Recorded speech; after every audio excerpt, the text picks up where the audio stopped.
Ushindi ndio huu hapa, umefika nyumbani sasa. Arusha kutokea Dar es Salaam. Tulifurahi mno. Jamani tucheze.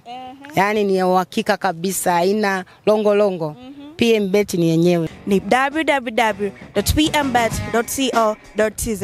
Mtazamaji wa PMTV, karibu katika PMTV habari. Mimi naitwa Juma Idi Bangla na leo hii moja kwa moja PMTV tumefika katika mahakama ya hakimu mkazi Kisutu kwa ajili ya kufuatilia kesi inayomkabili mwenyekiti wa Chama cha Demokrasia na Maendeleo Chadema Tundu Lissu, ambaye ameshtakiwa kwa makosa mawili ya uhaini pamoja na ya uchochezi. Sasa hii leo mwenyekiti huyo amejitetea yeye mwenyewe kwa mara ya kwanza, na mawakili wake walikuwa kama watu ambao wanatazama kesi hiyo baada ya kuona kuna vitu vya msingi anakuwa akivikosa kati yake ukaribu na mawakili wake. Amejitetea vizuri tu, na kesi hizo zote mbili zimeahirishwa mpaka Julai mosi na pili. Sasa hapa tuende tumsikie wakili mkuu kabisa anayesimamia kesi hiyo, Peter Kibatara. Yeye anazungumza kwa ujumla yale yote ambayo yametokea kuanzia kesi ya kwanza na kesi ya pili. Karibu sana kwa hisani kubwa ya PMBet. Endelea kucheza, endelea kushinda fedha, endelea kushinda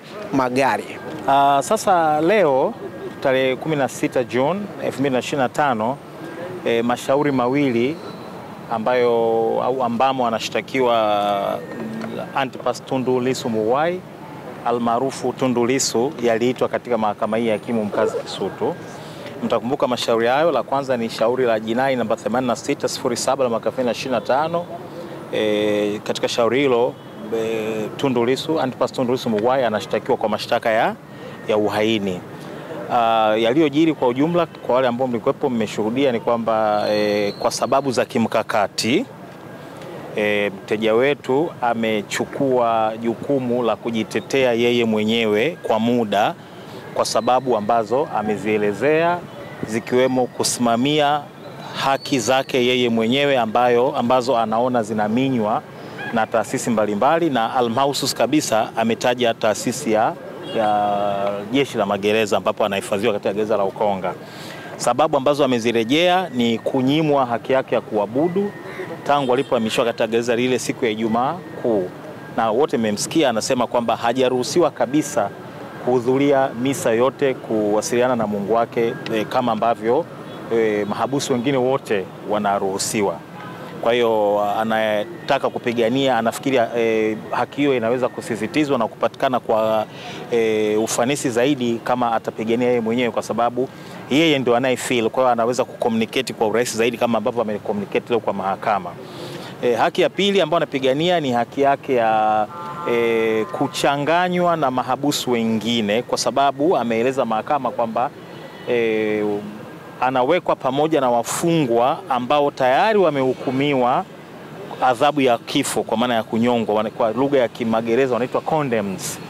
Kwa amelalamikia hilo kwamba linamuathiri na mnyima haki zake za msingi ambazo zimeandikwa katika sheria mbalimbali na mikataba mbalimbali ya kimataifa, lakini inamuaffect hata kisaikolojia, lakini pia anaona kwamba inalenga kwenda kumbomoa, kumfanya alege. Of course mnafahamu wote Tundu Lissu ni simba, ndio na katika usimba huo ndio maana anapigania hizo haki, kwamba hakuna uhalali wowote wa uongozi wa Jeshi la Magereza kumweka yeye, hata kama basi sababu ni za kiusalama, kumweka yeye pamoja na watu ambao wameshahukumiwa adhabu ya kifo. Lakini swala lingine ambalo nalipigania kwa nguvu zake zote, na ndio maana kama nasema kimkakati ameamua kuchukua jukumu au gurudumu la kujiwakilisha mwenyewe kwa muda katika kesi ya uhaini, ni kunyimwa kwa haki yake ya kuweza kuwasiliana na sisi mawakili wake. Ameeleza na sisi tumeshaeleza, tumefanya press conference, tulieleza kwamba uongozi wa Jeshi la Magereza katika kesi hii wamebehave katika namna ambayo kidogo inashangaza. Nilieleza kwamba mazingira ambayo tunakutana nayo tunapokwenda gerezani, unaongea naye kupitia kwenye glass panel, unaongea kwa simu. Mambo mengine ni ya kimkakati, kwa sababu kuna mojawapo ya misingi ya sheria ya kuwakilishwa inaitwa attorney client privilege. Kuna mambo ambayo mnaongea na mteja wako, mtu mwingine yote duniani hapaswi kuyafahamu, na wewe wakili huwezi kulazimishwa na mtu yoyote duniani kuyasema. Sasa hayo tena yakianza kutamkwa mbele ya maaskari magereza, inaderogate, inaua kabisa ile dhana. Kwa hiyo kwa kuwa sisi tumepambana mpaka hapa tulikofika, basi yeye amesema sasa hebu na yeye mwenyewe ashikilie gudumu hilo yeye mwenyewe, ili aweze kufikisha ujumbe kwa karibu zaidi, kwa sababu yeye ndo ana feel, na amesisitiza kwamba maandalizi yake yanakuwa finyu na hafifu na yanaathirika kutokana na namna ambavyo uongozi wa magereza umekuwa unanyima kwa ufasaha na ukamilifu haki yake ya kuweza kuwakilishwa na mawakili wake. Kwa hao ni mambo kwa ujumla ambayo anayasimamia. Ameyatolea hoja leo na kesi imepangwa tena hiyo ya uhaini itaitwa tena tarehe 2 mwezi wa 7, na tunaamini kwamba kuna mambo yatakuwa yamefanyika mpaka tarehe hiyo, na kwa sisi tutakuja, mawakili tutakuja, lakini tutakuwa kama observers kwa ajili ya kumpa ushauri wa kisheria na nini, lakini hatutaingia katika quorum unless atupe maelekezo tofauti. Kama nilivyosema, hii ni sehemu ya mikakati. Kesi nzito kama hii ambayo wenzetu wamekaa wakapanga mikakati ya kumshtaki, na yenyewe pia inahitaji mikakati mahususi na thabiti kabisa ya kuweza kupambana nayo. Lakini nimemsikia amesema anawaamini mawakili wake kwa 100%, na amesema kwamba wamepigana kwa jasho na damu mpaka hapa tulipofika, lakini kama nilivyosema, kwa sababu za kimkakati, kwa muda mfupi atachukua hilo gurudumu yeye mwenyewe.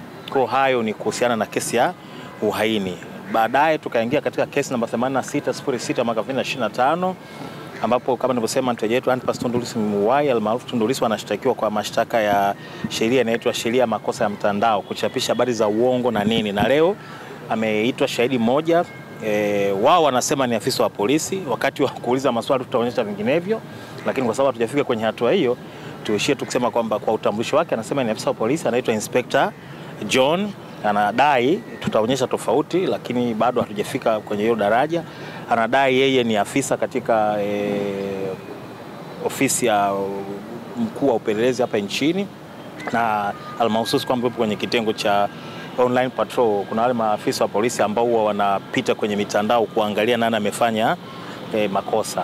Kwa hiyo anadai kwamba katika ushahidi wake kwa kifupi kwamba yeye katika pitapita zake kama sehemu ya utekelezaji wa majukumu yake alikutana na video ambayo yeye kwa tafsiri yake ilikuwa inaonyesha kwamba kuna makosa ya kimtandao ambayo mteja wetu Tundu Lissu ameyafanya. Sasa ametoa ushahidi wake, amesimulia jinsi ambavyo alifanya kazi, kile alichokiona na namna alivyo retrieve ile video. Na baada ya hapo, wenzetu upande wa mashtaka wakaleta ombi kwamba wanaomba ushahidi wa shahidi huyo usitishwe kwa muda. Sheria inaruhusu, kifungu cha 147 kifungu cha 5 cha sheria ya ushahidi kama fanywa sura ya 6 kama fanywa marekebisho mwaka 2022, inaruhusu kusimamisha kwa muda ushahidi wa shahidi ili kusubiri ushahidi wa shahidi mwingine.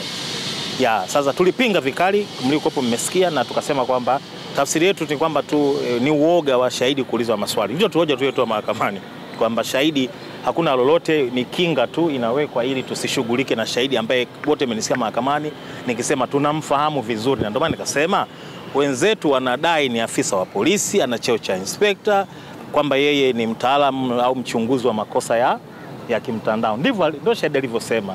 Narejea tena, tulikuwa tumejiandaa na bado tunajiandaa kuonyesha kwamba story hiyo sio story ya kweli, lakini hatuwezi kusema huko hadharani barabarani. Tunamsubiri kwenye kizimba siku yoyote ambapo atakapokuja, kwa sababu baada ya kutoa hoja zetu tumepinga vikali kabisa ombi hilo, lakini hakimu au mahakama niseme imekubaliana upande wa mashtaka. Kwa hiyo imeahirisha kwa muda fulani ushahidi wa shahidi huyo ambaye wanamuita wenzetu Inspector John, na amejiita Inspector John. Ushahidi wake umeahirishwa, kwa lugha kitamu umekuwa deferred mpaka hapo baadaye. Wao wanadai atakapokuja mtaalamu mchunguzi kutoka kitengo cha uchunguzi wa vifaa vya electronic, atakapokuja na kutoa ushahidi pengine na kutoa kielelezo ambacho hiyo nafikiri ndio flash disk ambao wanasema ndani yake kuna picha au video ambazo zinamuonyesha mteja wetu akitenda hayo makosa. Basi kama nilivyosema, mahakama imeamua, tulikuwa tumejiandaa, na tulisema mahakama tulikuwa tumejiandaa kushughulika naye huyo shahidi, tunamfahamu vizuri. Narudia tena, na siku yoyote tumeka tu akiba, siku yote atakapokuja kama atamleta basi tutashughulika naye ipasavyo. Tulikuwa tunalilia siku zote kwamba kesi ianze ili ulimwengu wote uweze kufahamu haya mashtaka anayoshtakiwa nayo Tundu Lissu ni mashtaka kweli au ni kitu kingine. Sasa tunafurahi kwamba angalau safari hiyo ya sisi kuonyesha dunia kwamba kilichoko ni kitu tofauti kabisa imeanza. Tunasikitika kwamba tumekatishwa leo katika namna hiyo, lakini tupo tayari, tutakutana tena katika kesi mnamo tarehe 1. Shahidi atakaye kuja tutashughulika naye kwa ufasaha ili kuonyesha dunia kwamba kwa mtazamo wetu na wateja wetu Antipas Tundu Lissu Mughwai hajafanya au hajatenda makosa yote ambayo anatumiwa nayo, na tutaonyesha kwamba kuna mambo mengi ambayo yamepelekea kesi hii na kulikuwa hakuna sababu yote ya kisheria ya kufungua kesi hii. Kwa hiyo tutakutana tena Mungu akipenda mnamo tarehe 1 mwezi wa 7.